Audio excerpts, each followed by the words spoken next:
Hi, fam, it's your brother Asad. And I'm Adrian. And we are back again with another quick video. So make sure you like, comment, and subscribe and hit that notifications bell so that you'll be notified when we drop new material on this channel. Secondly, in terms of housekeeping, I got to give a special and a significant and a particular and a peculiar shout out to my South African family for all the love you guys have shown this channel. My wife, myself, my children, we greatly appreciate it. Third, in terms of housekeeping, bam, bam, bam, just like that. Bam, bam, bam, just like that. I got to give a special and a significant and a particular and a peculiar shout out to the rest of the family, to the Swedish family, to my brother Sandili over in Asia, Sandili, over in Asia, to the New York family, to the Baltimore family, the Philadelphia family, the Texas family, the Louisiana family, the New Orleans family, because that's two separate things. We see y'all. We appreciate y'all. Thank y'all for watching. All right, and number 4 in terms of housekeeping. Bam, bam, bam. Number 4. Bam, bam, bam in terms of housekeeping. I always leave a link for the center, right, in the description. If you want to support the work that we're doing at the center, please, if we can get 1 rand, 50 rand, 100 rand, let's not even discuss it, man. OMG. So please, we get, 5,000-6,000 views. If everybody gave 10 rand, I think it would be phenomenal to the center. But if you could only give 1 rand, 2 rand, 3 rands, my U.S. family, if you can give $1, $10, $5, I don't never come on here and ask you for nothing, and the money don't go to my pocket. Yeah. Don't go to me. It goes to support some of the programs that we're trying to do at the center. And when you go to the link, look, Asad don't need your money. I don't want y'all going Asad up there begging for money like old televangelists. I don't need your money. I mean, I can take it if you want to give it to me now. I'll find use for it. You know what I'm saying? I can allocate it properly, But when you click on the link, it goes straight to VITS, the VITS website or whatever have you, the university's website. So my American family, if you give 5, 10, bam, bam, bam, we would greatly appreciate it. I know that Giving Tuesday is coming up. And we would definitely appreciate it. But you can start giving not a write-off for on a Saturday. For Giving Tuesday. Man, you're building up your favors in heaven. You're building up your favors in heaven. Yes, indeed. So, all right, story time. Story time. What story are we starting with? Because there's been a few. I'm about to start with my daddy. Okay, yeah, that's a good one. So, as y'all know, my daddy was diagnosed with stage 3 cancer. Y'all look, let me tell you something. Let's just cut to it. God is good. All the time. So my dad is diagnosed with stage 3 cancer. When I'm home in New Orleans, he goes for his first, this was 3 weeks ago? Yeah. He goes for his first dose of chemotherapy. After that, they said, we got to keep drawing blood and taking your blood and taking your blood. They must have done that in that 3-week period of time, maybe about 6 times. It was just drawing his blood. And so throughout all of this, my daddy has never claimed anything other than I'm healed. God is going, I got my faith and, all of that good stuff. Right? Every once in about the last week or so, he was saying, I think this is over for me. This treatment stuff. On Monday, he tells my mom, God told me I am healed. Tuesday, he goes for his second dose of chemo, and they tell him he doesn't need chemo anymore.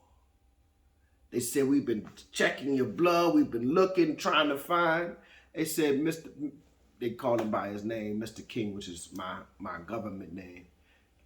You are all right. Your cancer's, because let's be clear, they caught the cancer early, and they cut it out. They cut out the mass, but they were worried that it had spread to the lymph nodes or whatever have you. And and just like that, he ain't gotta take chemo no more.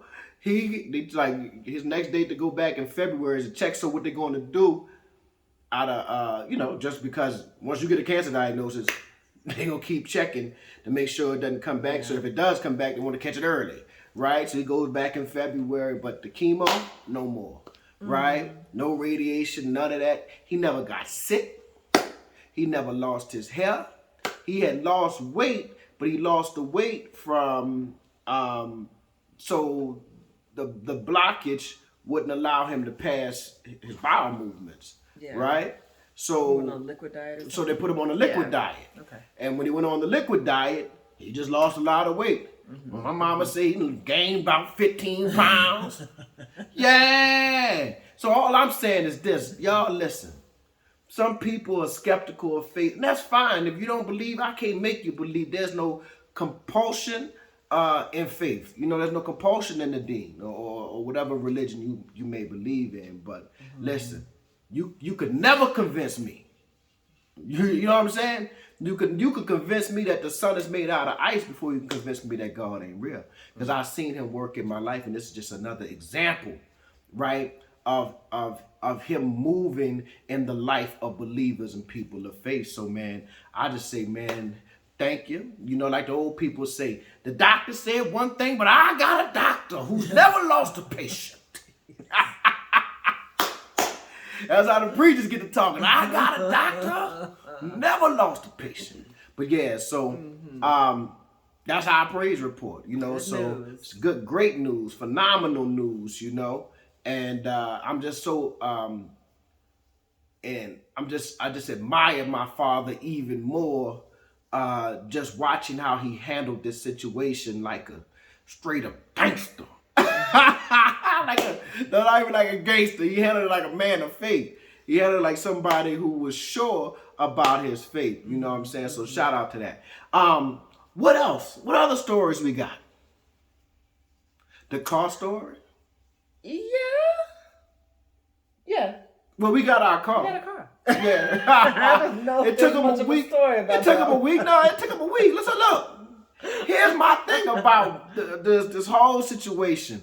So we went last Thursday, not Thursday, just so a week ago Thursday. Found the car that we wanted or whatever have you, and we found the car that we wanted. We sent the money from the U.S.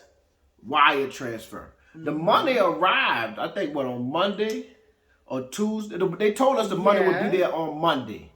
Now, once the money arrived on Monday at 2 a.m. South African time, so I pop up at 7 o'clock. I'm calling the dude. I say, hey, they say the money is there. And he called and checked it. Oh, it still haven't shown in our account. It hasn't shown in our account. So that's Monday. Tuesday, the same thing. I'm like, dang. You know? But keep in mind, when they did the transfer, they said there could be a couple of days for the bank to process it. Right. I guess, and that means to post it to the correct account, so forth and so on. Right. So what day did we actually get the car?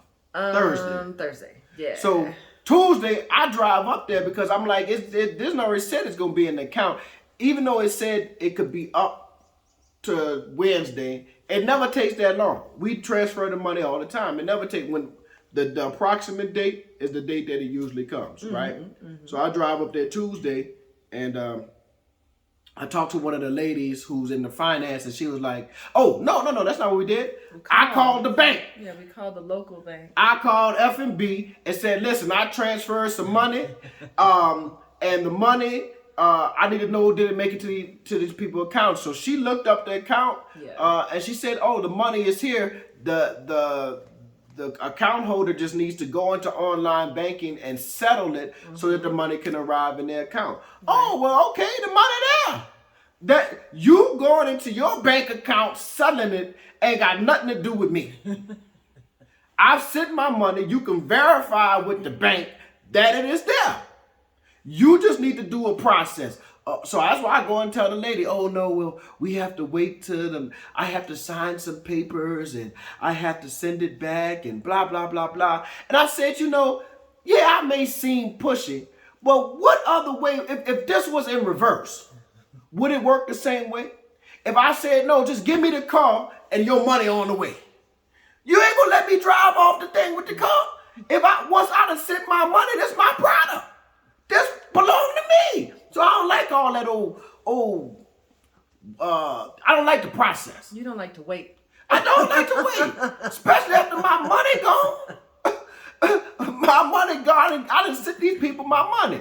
I want my product. So we didn't get the call until Thursday, which was, like, it all worked out the way it was supposed to work out, I guess, because, what was the difference? But, right. It's not like we were without a car in the meantime. You just don't like to wait. I don't like to wait. I don't. Processes here are much slower. Super slow. Super slow. Like, that's not a good process. And I understand that the money's coming from the U.S., but so why not be able to swipe a card? True. Like, why not take? They don't even take cash.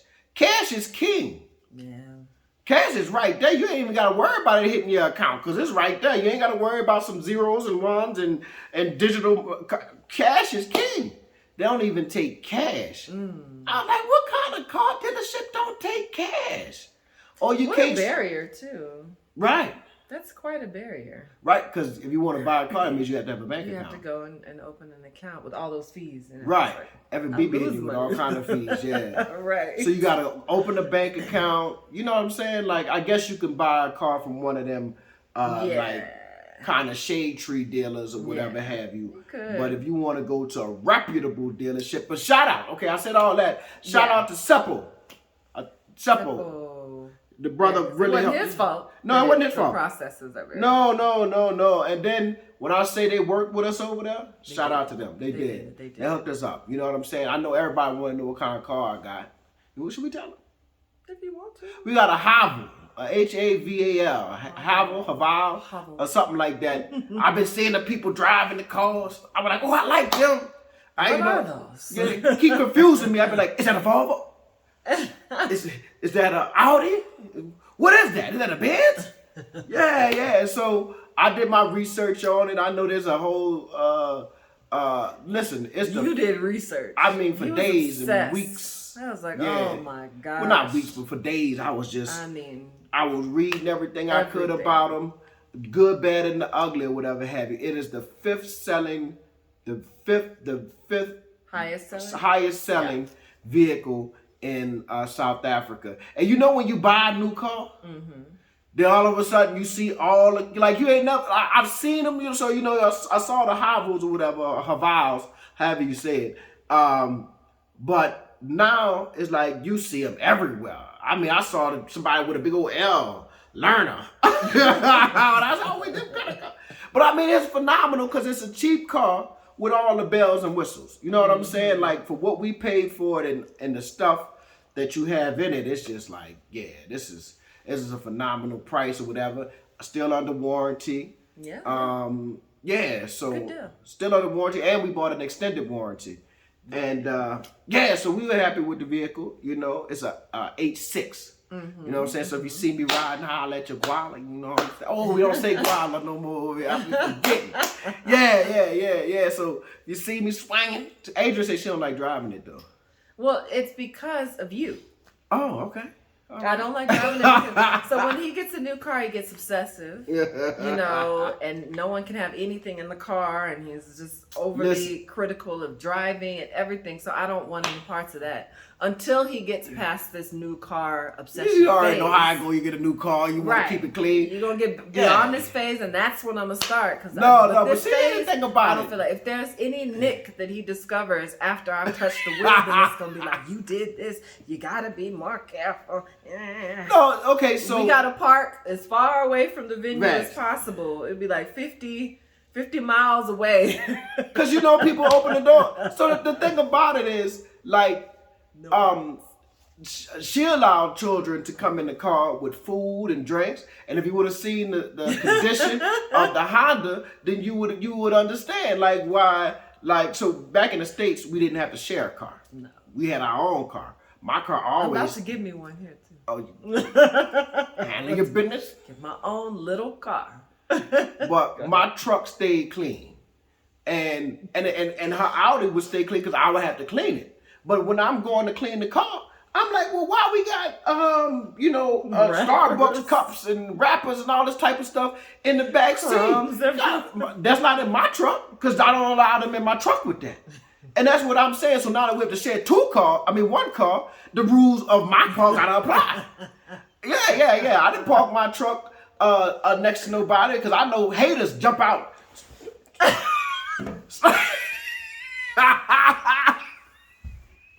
They just swing it open on purpose. They just jump out. They just swung the door open like that, and then you got this in your car. Yeah. And then they'll pull off. Won't say anything. And you come back to your car, be like, dang, how I got this ding? So see, I just want an older car. You know me. I'll take something old, already a little. So if somebody does swing it open, I don't care. No. There was already a couple nicks next to You want to keep it as nice as possible. You don't want to eat in the car. You want to park away. Yeah. Because you don't want somebody like, what I'll do is I'll find the little median in between. Like sometimes they have medians in parking lots. And so you can't park on this side because it's a median there, right? I'll park right there, so that means that only the person on this side could possibly open the door. Or you can take it from 2 spaces. I try not to break the law. I try to be respectful. Because that's another thing. You start taking up a couple of spaces, then that make people really mad and want to jump in and, ding your car or park so bad you can't get out. Yeah, so, I like parking away. Park far. Yeah. Oh, gosh. So, but yeah, we happy with it. It has all the bells and whistles and all that good stuff. Yeah. I saw some people saying, we don't buy Chinese cars. You buy iPhones. You buy Androids. Everything made in China. In the U.S. Everything made in China. It's manufactured in China. So. Everything manufactured in China, right? You spend $1,500 USD on an iPhone. That's made in China. Factuals. You know what I'm saying? Well, I can't buy anything made in China. China is no oppressive. I saw that. China's an oppressive government. I said, but you bought a Ford? You know who Henry Ford was and how he felt about black people and Semites and no, you gotta rethink them kind of arguments. You know what I'm saying? And if that be the case, you gonna just keep it real. Keep it real. Or why you not buying Chinese cars? Why they not? Well, I mean, you saying all these excuses when really you might just be prejudiced. True. Against Chinese people. Might just be say that if that's the case. Yeah. Because, and then what's your alternatives? You think the French, you go buy a Peugeot? We want to talk about, imperialism, racism. German cars? German? German cars? Even Japanese cars, they have their history too. East Asia, they have their imperialist history. Yeah, so I'm trying to, I guess they say, Toyota's more reliable and Honda. Facts. I mean, they built their brand on reliability. Yeah. I do mess with a Honda. Yeah, the Toyota. Shout out to Toyota. Toyota, the Honda's the best cars ever made. Facts. Yeah, I mean, say fight me. You fight me, yeah. You know what I'm saying? I've seen Toyotas that are still made out of metal. And, you know what I'm saying? Still on the road. Yeah, still made out of metal. I'm talking 83. You know what I'm saying? So, so I could respect Toyota and Honda, but, they still, Japan still has their problems. So the whole idea of China's making cheaply made products. Well, apply that same logic to your flat screen TV, to your iPhone 15, 17, or whatever number it's on. You know what I'm saying? So anyway, any other stories you got? Yeah, our gathering and the heat. Oh my God! And that was the story. Oh my God! So everybody knows we had that serious heat wave. Man, what's the name? I'm calling out the name of the place. Pierre and at Santon Hotel. Yeah, and the 5 Benmore Road. So man, so what I wanted to do was put together a little gathering of of people to show them I appreciate them, those who helped me along the way, getting here. And so, I invited people from the center. So the director was there. My colleague Kluma was there. And then I'd invited like other people. This was appreciation dinner, right? That we paid for. We just want to show you, thank you, whatever have you. So, and then we had, some of our other friends there, whatever have you. Man, this was 5 o'clock on a Saturday. When we got to Pierre Restaurant and at Santon, they had us a nice little place set aside. Side room. Oh, it was nice. They had the little flowers, the table, the plates were all set up. Chairs were a little beat up, but The only problem, it was about 400 degrees in there. Yeah, so then, we walked in like, it's hot. God damn. I was looking for windows to open and try to get no window breeze or something. No windows. I was like, should we just pop open some window? Glass, but no windows. So I said to the manager man, it is a little warm in here. Do y'all have the AC on? This is what he told me. He said, oh, it's load shedding. That's why the AC isn't on. That's what he said. I said, well, damn. And so then we looked. I think load shedding was supposed to end. Like, it was another hour or so before it ended. And I was like, oh, God. So now we sitting in there. I'm talking about sweating buckets. They brought out a fan. And all the fan does is circulate hot acid. Yeah, hot air. it just blow the hot air from one side of the room to the other. Like this. So then they brought out a portable air condition, and okay, I ain't gonna lie, he said it right next to me. Right. And it was, so at that corner of the table, they felt a little relief. I could leave the rest like this. Of us though, everybody was still burning up. Oh man, talking about sweating, drips, drops, makeup dripping, people just changing colors. I had the menu like this. I was with the menu like this. So then 6 o'clock hit. The lights go out. I said, bam, there it is. Load shedding's over. Yes. Load shedding over. So I'm waiting. I'm looking up like this because I'm thinking that the AC gonna kick on. Yeah. And he comes back. I said, maybe 6:15 or something. I said, man, what do you know what's going on with the air? He said, oh, it's load shedding. I mean, goddamn, is it back to back?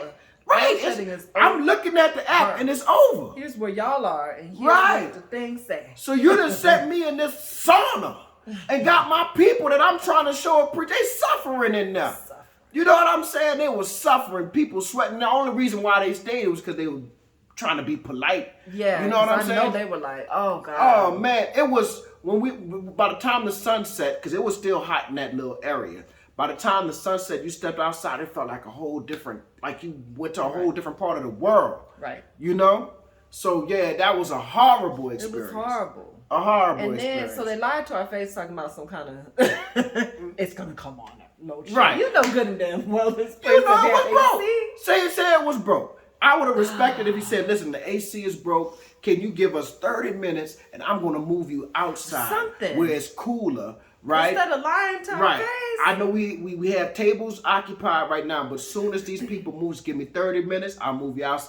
I would have respected, hey, sometimes stuff happens. Right. You can't control a AC breaking or not, right? But what you can control is telling the truth and telling me and being upfront with your customer who's paid for this. And I have people sitting here like suffering.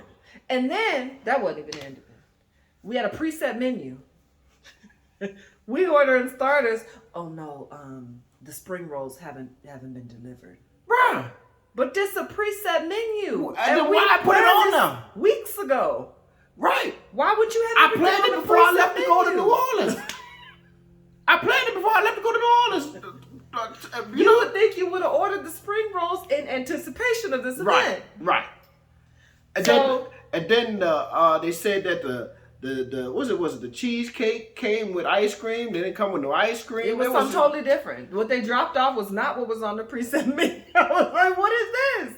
But I will say, the manager, he tried his best to accommodate. He looked like they had about 4 parties going on in there. Like, or whatever have you. Stuff outside. Like he was just overwhelmed. You're being generous, but that's just a lack of preparedness and a lack of planning. It is. We didn't pop up. Now those other parties might have popped up. Right. But we planned this weeks in advance. In fact. Everything. The food took 3 hours to come out. It did. Everything should have been like clockwork. You should have already had that. You should have figured, okay. Like we're going to drop we know this the number food, of people we're gonna get them out quick. It was 20 people. You know how many meals you need to prepare. Maybe you'll say, I'm going to get 6 of these. Whatever, you know what I'm saying? So it should have been. And then shout out to Easy when they told, because everybody was getting virgin strawberry daiquiris. Trying to cool off. Virgin strawberry daiquiris. Trying to cool off. The drink order of the night. Mm-hmm. Then they told us, we don't have any more. They did. Until Easy came. Shout out to Easy. Shout out to Easy. Say, I don't know what he told them people, but all of a sudden they found more virgin daiquiris. Right. Who wants a virgin daiquiri? We do. They brought out about 50 of them after that. Yeah. I don't know what he told the people, man. But the manager did say next time we come over there, the meal is on him. But it's bad when I don't even want something free. Yeah, I'm not going back. Yeah. Y'all know I don't know who owned the business. I don't know if it's black owned or not. I don't know. Whoever it is has to do better. Yeah, that was one of the worst experiences that I've had at a restaurant in South Africa. Right. And the thing about it is we visited before, So I really think I would like to say, because I want to be fair, I think they were just overwhelmed by the number of people, not from my party, but they had like 3 separate parties going on. And maybe they need to kind of look at booking and staffing and capacity, right? Like, are we able to really handle? I mean, I know you want to make the money, but sometimes all money ain't good money. You know what I'm saying? Sometimes you might be like, nah, we are fully booked. We can only handle X amount of people with the staff we have because, that just didn't work out well. Didn't work out at all. Yeah, but shout out to everybody that came and really appreciated that. And we are going to be doing a meet. Now this is so late in the video, but we're going to be doing a meetup soon. And it won't be somewhere hot. Yeah, it won't be somewhere. We're going to be doing a public meetup. That was a private meetup. We're going to be doing a public meetup for everybody. Yeah, that's more comfortable. Facts. So, so we are headed today. Well, I'm headed today to. There's a Chiba Institute here. And they're having like some type of program. Last week they had a cannabis expo. I'm thinking about getting into the cannabis business. Into the business. Thinking about getting into the, I don't, you know what I'm saying? Listen. Don't get high on your own supply.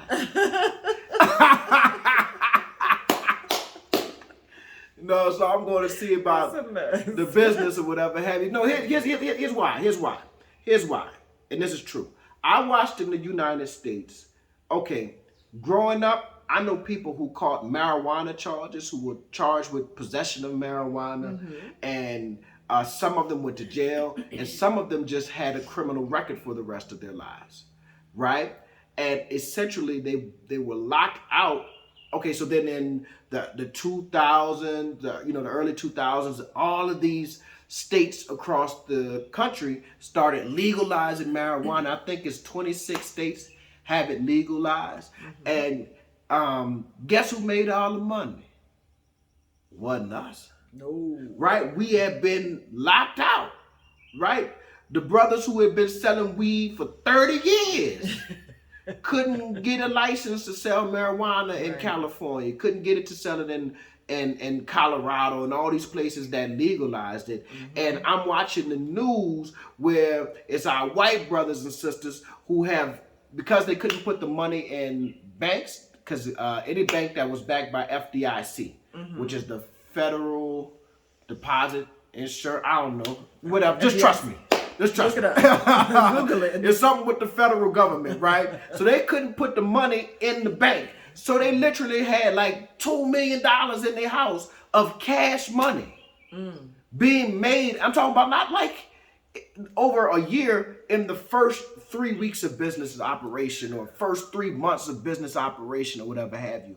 They literally had millions of dollars in their house. They were able to benefit from the legalization, right? They were able to benefit and black folk who had, popularized. Here's the thing about it. There was the hippie movement, but it was the chronic. It was these little young white suburban kids growing up listening to hip hop, rap music, and that promotion of and we could talk about the good and bad of that later. I'm just telling you what happened. It was the promotion. It was Snoop Dogg, right? It was all these people. Cypress Hill, right? Promoting it that made, when they got grown, right? When they got to be adults, they started saying, we need to change these laws. Marijuana not bad. So they changed the laws, and now they were able to benefit. But black people were locked out. So as I see that South Africa is sitting on the cusp of complete legalization, I know it's legal for possession. I know it's legal to grow, but it's not legal for commercial sale, right? And I know some places are operating in gray areas or whatever have you. However, as South Africa is sitting on the cusp of full-out legalization, I want to be in position that we can also benefit. So I'm telling y'all, I mean, like, it's a billion-dollar industry. Can you imagine, like, they have big... Now, who's overachieving? White boys. Prepping. Yeah, right. Yeah. There's white boys overachieving. Positioning themselves. Right. And they are positioned. Let me tell you. They are not positioned. Just South Africa. Positioned. They are positioned regionally, exactly. Yeah. Kenya and everywhere else. Right? So they already on the game. We are always behind. We always singing and dancing. Making up the new song. Right. We know how to go. I tell you, my mama would say, if you studied your lesson as well as you knew them rap songs, you'll be a straight A student. If we studied science and business as well as we can coordinate dances and whatnot together, we would take over the world. So they're prepared. And I want to make sure that I'm getting prepared too. So anyway, that's what we got. That's my little lesson for the day, family. Oh, that was quite the lesson, just to say where I'm about to go. I'm about to go here. Shoom! Get a whole lesson. All right, family. Y'all have a good one. Let me turn this around.